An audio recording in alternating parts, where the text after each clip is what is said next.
At 11:47 a.m. on August 14, 1943, Private First Class Tommy Reardon crouched behind a moss-covered log in the dense jungle of New Georgia, Solomon Islands, watching 32 Japanese soldiers advance through the undergrowth toward his isolated position. His M1919 Browning machine gun sat useless beside him, jammed after the third burst, same as it had jammed for 3 other gunners in his company over the past 6 days. In the next 4 minutes, Reardon would violate 3 separate articles of the Uniform Code of Military Justice, destroy Army property worth $667, and single-handedly break a Japanese assault that had already cost 43 American lives. The weapon he used wouldn't appear in any official after-action report for 7 months. Tommy Reardon grew up in Beckley, West Virginia, where his father worked the coal mines and his uncle ran a timber operation in the Appalachian foothills. At 14, Tommy was helping his uncle clear woodland, learning to improvise solutions when equipment failed miles from the nearest town. When a hydraulic line burst on the log skidder, Tommy rigged a replacement from garden hose and radiator clamps. When the sawmill's conveyor belt snapped, he spliced it back together with piano wire and leather straps. His uncle called it root barn engineering, making do with whatever roots and barn scraps you could find. The Army called it unauthorized modification of equipment. Tommy called it staying alive. The M1919 Browning machine gun was supposed to be reliable. On paper, it fired 400 to 600 rounds per minute, could sustain fire for extended periods, and had served effectively since World War I. In the steaming humidity of the South Pacific, it became a death sentence. The weapon's intricate gas system and multiple moving parts accumulated moisture, dirt, and rust faster than any cleaning routine could address. Gun crews learned to expect failure at the worst possible moments. June 17, 1943. Private Danny Hutchins from Atlanta set up his M1919 on a trail junction near Munda. When the Japanese attacked at dawn, the gun fired 11 rounds before the bolt carrier froze mid-cycle. Hutchins died trying to clear the jam with his bare hands, Japanese bullets stitching across his chest as he yanked at the charging handle. He was 20 years old, June 23rd.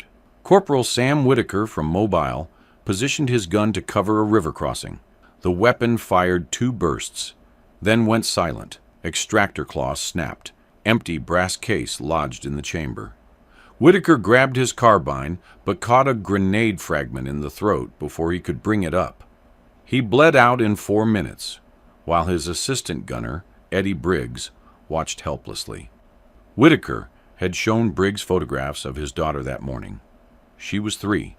July 2nd, Sergeant Mike Dunphy from Chicago Heights set up in a defensive position covering the battalion aid station. His M1919 functioned perfectly during test firing that morning. When Japanese infiltrators hit the perimeter at 2:30 a.m., the gun fired 8 rounds before the feed tray pawl broke. Dunphy fought with his .45 pistol and was found the next morning with 7 empty magazines around his body and 13 Japanese dead in front of his position. The Army awarded him a Silver Star posthumously. It didn't mention that his machine gun had killed exactly 0 of those 13 men. Tommy Reardon had known Hutchins. They'd shared cigarettes and talked about opening a garage together back in the States. He'd helped carry Whitaker's body to the aid station, watched Briggs cry silently over his friend.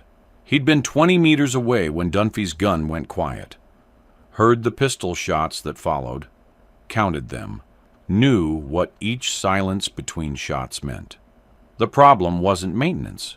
Every gunner in the company stripped their weapons twice daily, cleaning every surface, oiling every moving part.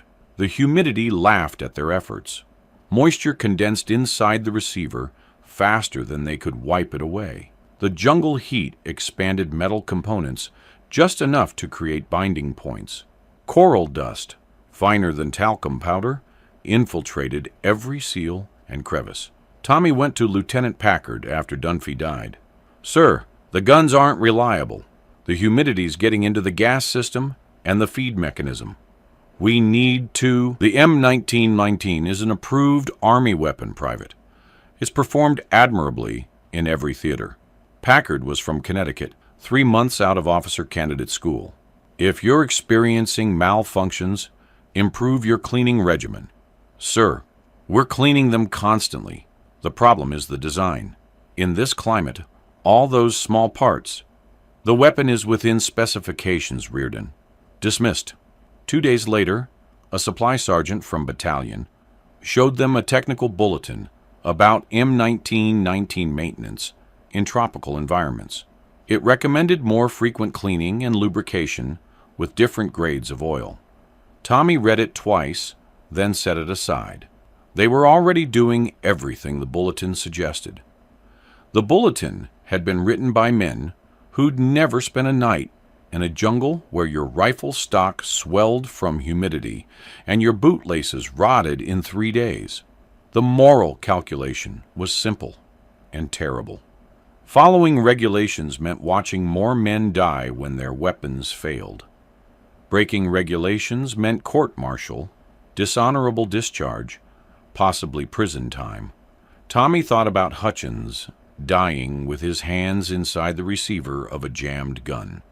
He thought about opening a garage in Beckley that would never exist because Hutchins was buried somewhere in the jungle with a wooden marker. He thought about his uncle's advice. When the manual don't work, Tommy, you make what does. August 11th, 1943, at 11:20 p.m., Tommy sat in the darkness near the company supply dump. His M19E19 disassembled on a poncho in front of him. The jungle hummed with insects. Somewhere in the distance, artillery rumbled like approaching thunder. His hands were steady. The problem was complexity. Too many parts, too many surfaces requiring perfect alignment. The gas system had 7 separate components that had to function in precise sequence. The feed mechanism had 11 moving parts. Each interface point was a potential failure.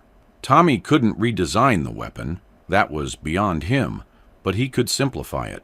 He started with the gas regulator, the part that controlled how much gas pressure drove the bolt carrier.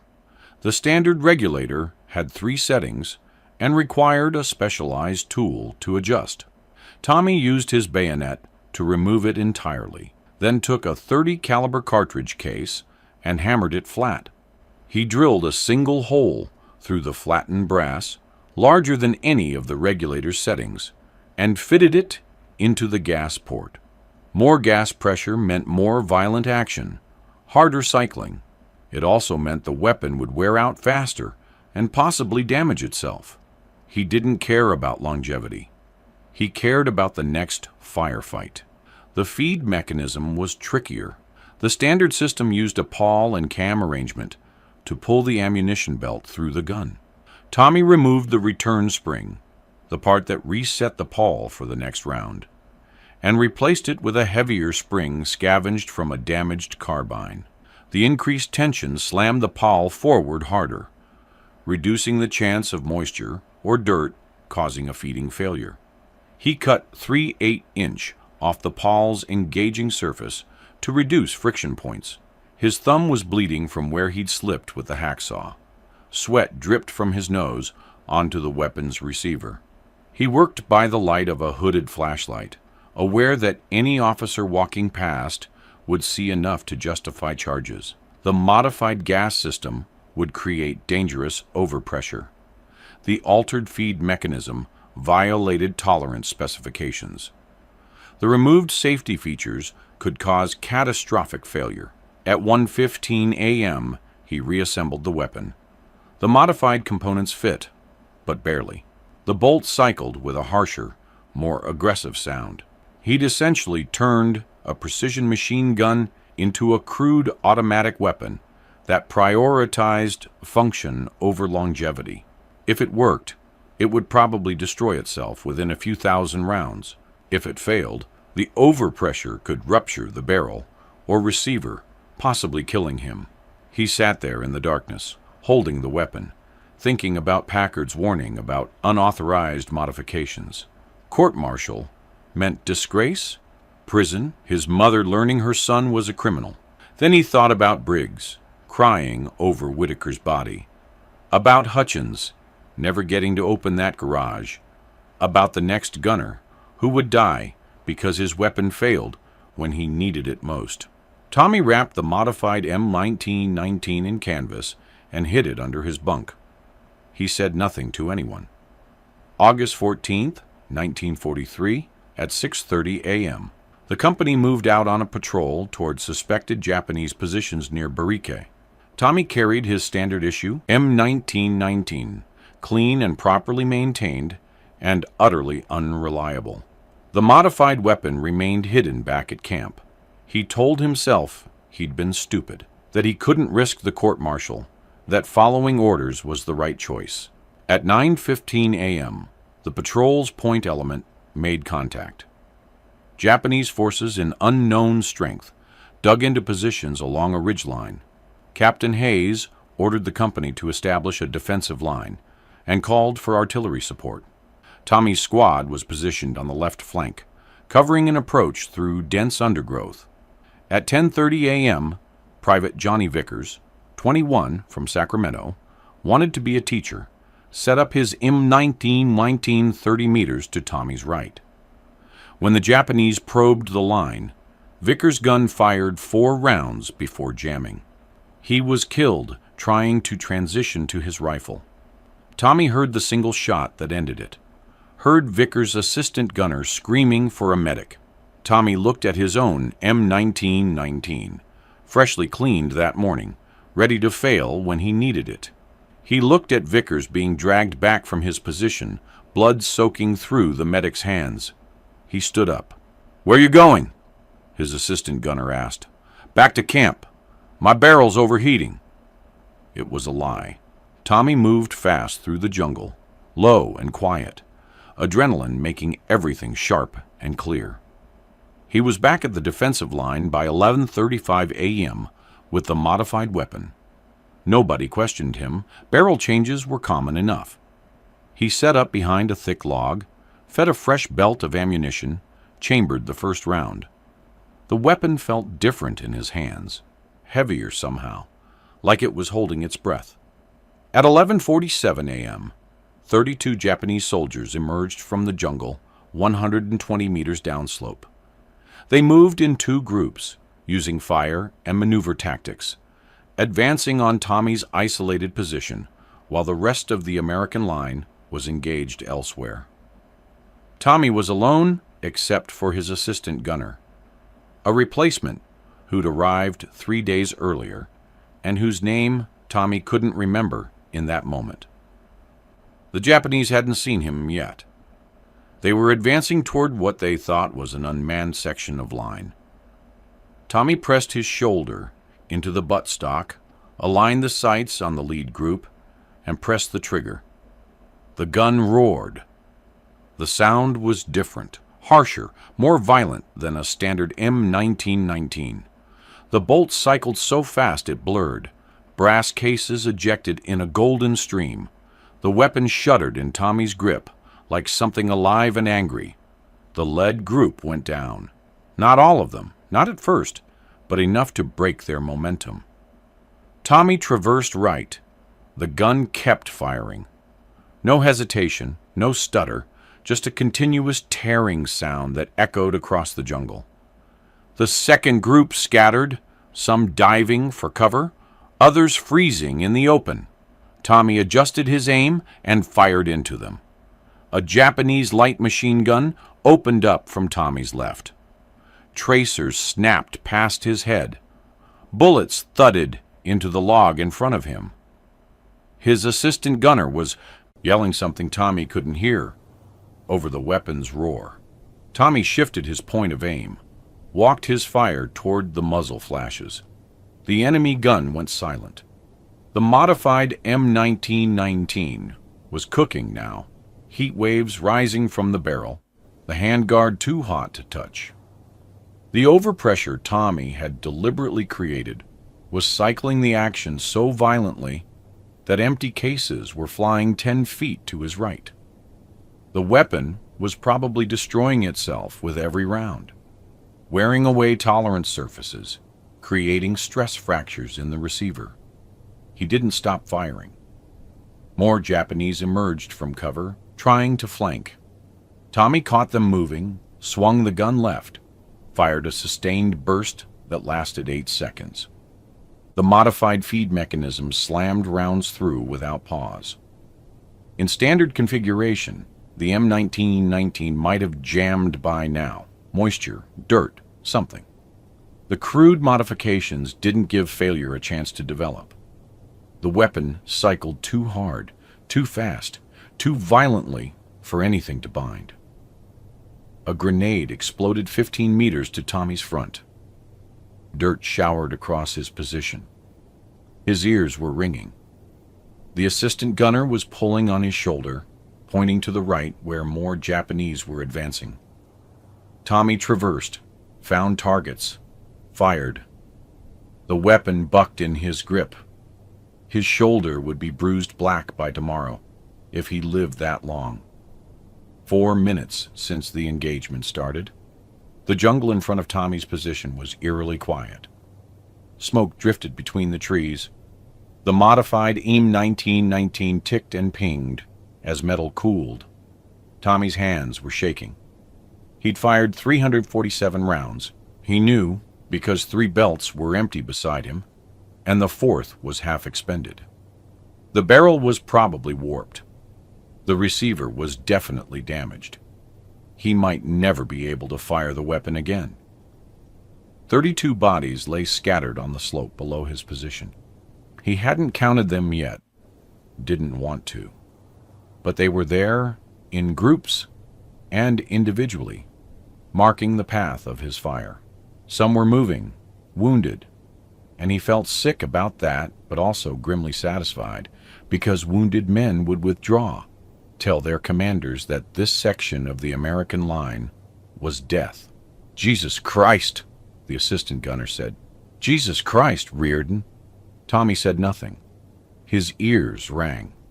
The weapon in front of him looked wrong. Metal discolored by heat, parts visibly out of alignment. Anyone with mechanical knowledge could see it had been modified. Anyone with authority could have him arrested. At 11:58 a.m., Sergeant Bill Hughes appeared at Tommy's position, moving fast through the jungle. Hughes was 34, from Kansas City, had fought in the Guadalcanal campaign, and carried shrapnel in his left leg that hurt when it rained. He looked at the bodies on the slope, looked at Tommy's weapon, looked at Tommy. "That's not a standard M1919. Tommy met his eyes. "No, Sergeant. That's unauthorized modification of Army equipment." "Yes, Sergeant." Hughes knelt, examined the weapon without touching it. His face was unreadable. "How long has it been modified?" 3 days. "And you didn't report it?" "No, Sergeant." The silence stretched. Artillery rumbled in the distance. Someone was yelling for a medic on another section of the line. Hughes looked at the bodies again, then back at Tommy. "When we get back to camp," Hughes said slowly, "you're going to show me exactly what you did to this weapon. Every modification, every change. Understood?" Tommy understood. Hughes was going to document everything. Build the case for court-martial. "Yes, Sergeant." "Because," Hughes continued, "every gunner in this company is going to make the same modifications tonight, and I want them done right." Tommy stared at him. "Sergeant?" "Vickers is dead. Hutchins, Whitaker, Dunphy, all dead because their guns failed. You just killed 32 enemy soldiers with a weapon that didn't fail." Hughes stood up. "I don't care what the manual says. I care about my men coming home. Now get that gun cleaned up and back to camp. We've got work to do." By 8 p.m. that evening, 7 M1919 machine guns in Easy Company had been modified according to Tommy's specifications. Sergeant Hughes supervised personally, writing down each step, measuring each modification. The work was done quietly, without Lieutenant Packard's knowledge. The modified weapons were marked with a small notch filed into the receiver, invisible unless you knew to look for it, but enough that every gunner could identify his weapon. By the next morning, 2 other sergeants had heard about it. They appeared at Hughes's tent, asking questions. Hughes showed them Vickers' death report, showed them the maintenance logs documenting M1919 failures, showed them the after-action report from Tommy's engagement. The sergeants listened, nodded, and went back to their own companies. By evening, 4 more machine guns had been modified. Lieutenant Packard noticed on August 17th when he inspected Easy Company's weapons. The modifications were too obvious to hide.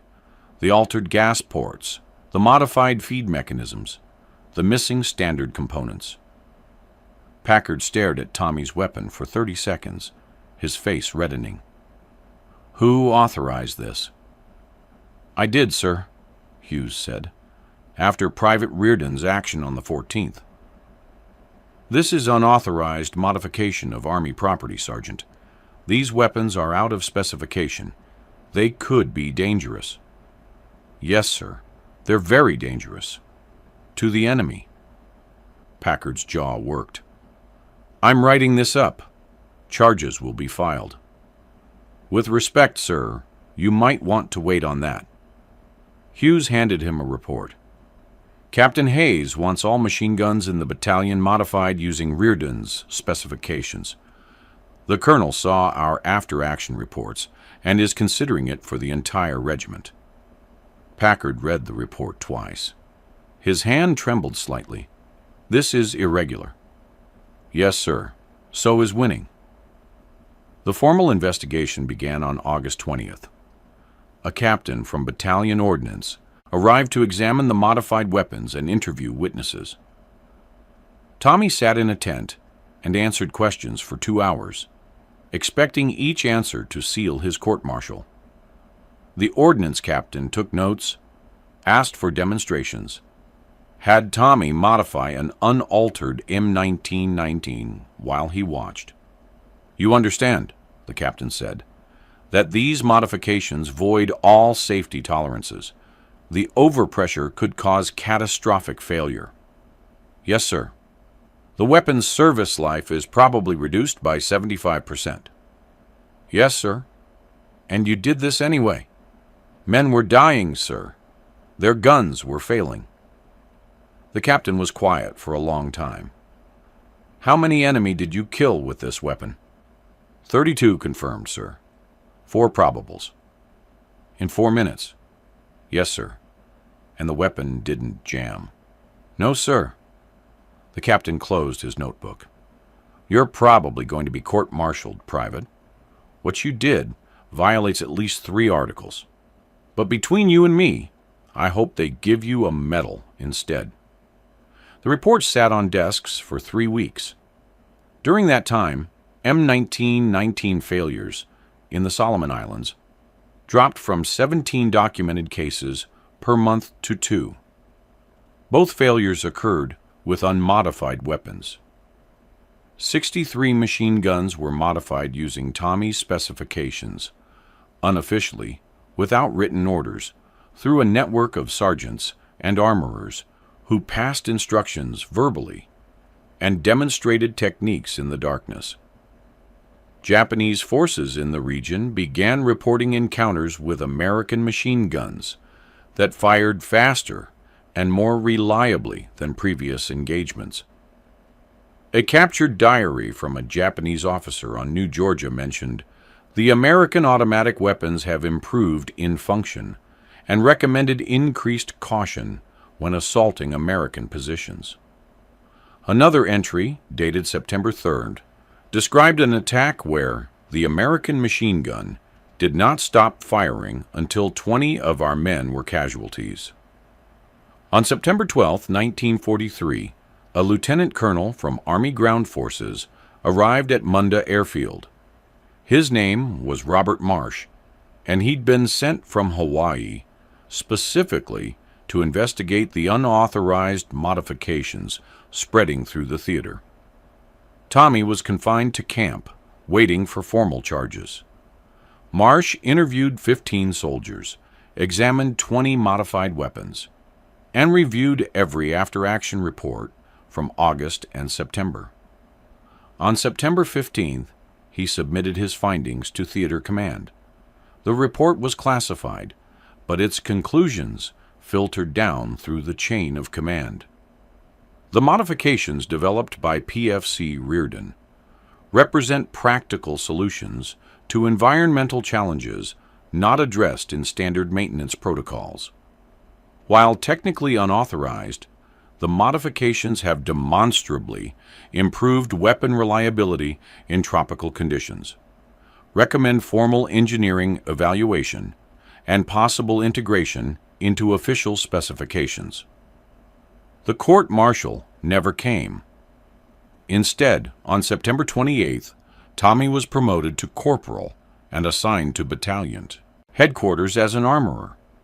His job was to train other armorers in the modification techniques, supervise their implementation, and document results. He spent the rest of 1943 traveling between companies, showing mechanics and armorers how to modify their weapons, answering questions, refining the techniques. By December 1943, the modifications had spread to units across the South Pacific. A technical bulletin was issued, not ordering the modifications, but describing them as field expedient improvements permissible at unit commander discretion in tropical environments. The bulletin didn't mention Tommy's name.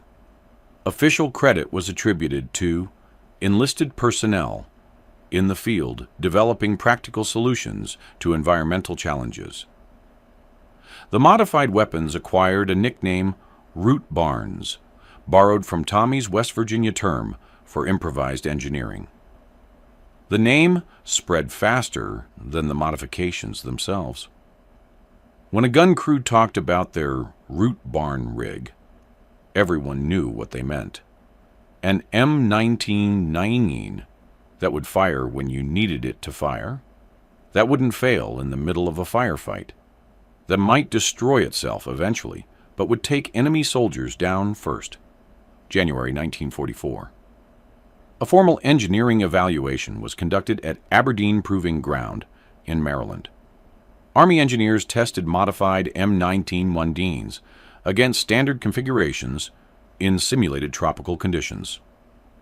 The modified weapons showed 47% fewer malfunctions, over 10,000 rounds, despite displaying 68% increased component wear. The engineering report concluded, while modifications reduce weapon longevity, they substantially improve reliability in adverse conditions. The trade-off may be acceptable in theaters where logistical support allows for increased replacement of worn components. The report recommended further study. It did not recommend immediate implementation. Bureaucracy moved slowly, even when soldiers were dying. In the Pacific, nobody waited for bureaucracy. By March 1944, an estimated 400 M19E19 machine guns had been modified using Tommy's techniques. The modifications appeared in official records only as maintenance notes. Gas system serviced, feed mechanism adjusted, components replaced per field evaluation. Officers who understood what was happening looked the other way. Officers who didn't understand couldn't figure out why their weapons suddenly worked better. Tommy's service record from this period is bare of decorations. No medals, no commendations, just the single promotion to corporal and a notation, assigned armorer duties, battalion level. He requested transfer back to a line company 3 times.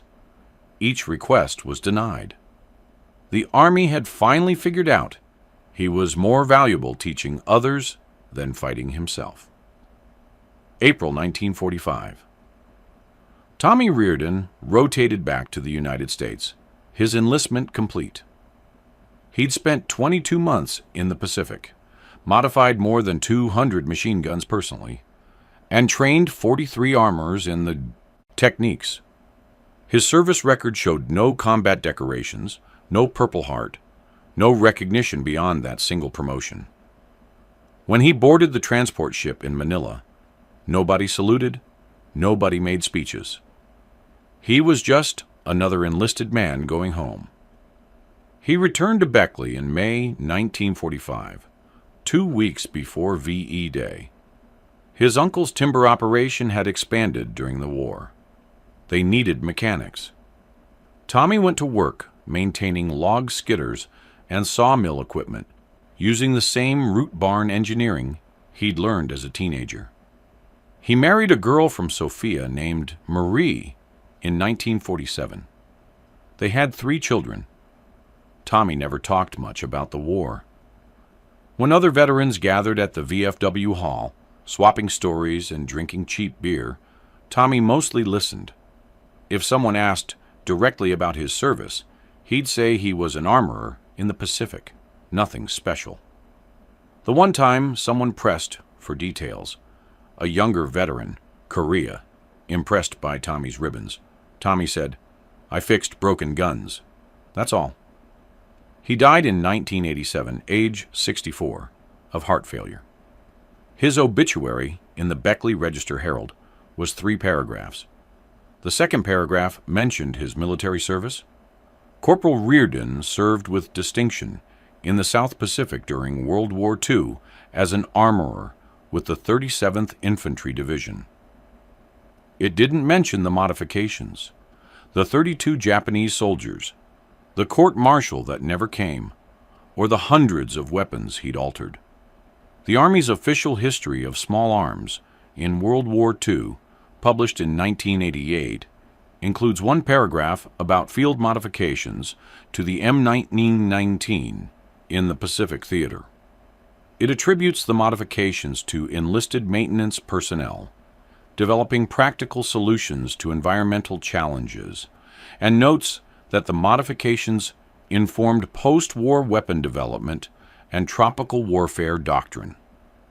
Tommy Riordan's name doesn't appear. But in the archives of the 37th Infantry Division Association, there's a letter written by Sergeant Bill Hughes in 1973. Hughes was responding to a researcher's questions about weapon modifications in the Solomon Islands. The letter is 4 pages long, typewritten, and it describes in detail what Tommy Riordan did on August 11, 1943, and in the months that followed. The final paragraph reads, "We lost a lot of good men in those islands, some to enemy action, some to disease, some to equipment that failed when it mattered most. Tommy Riordan broke the rules to make sure fewer men died from that last category. The Army didn't court-martial him, didn't give him a medal, didn't officially acknowledge what he did.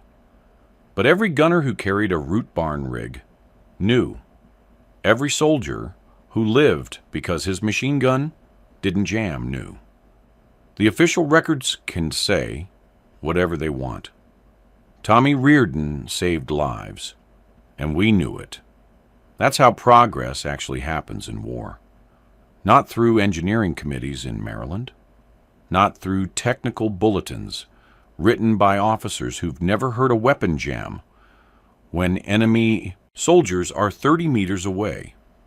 Progress happens through enlisted men who watch their friends die, who understand machines better than regulations, who are willing to risk court-martial because they've decided that saving lives matters more than following rules. The M1919 served through the Korean War and into the early years of Vietnam.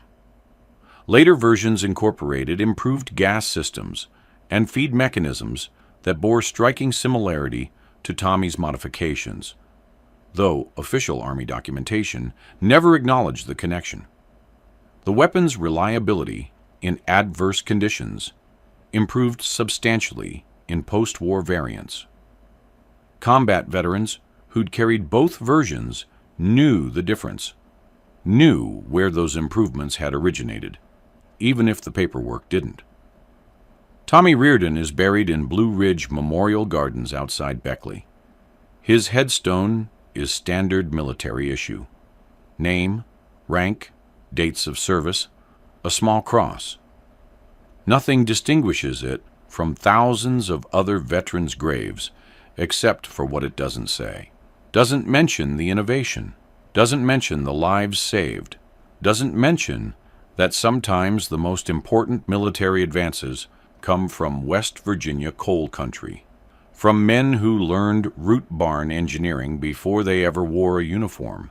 If you found this story compelling, please like this video.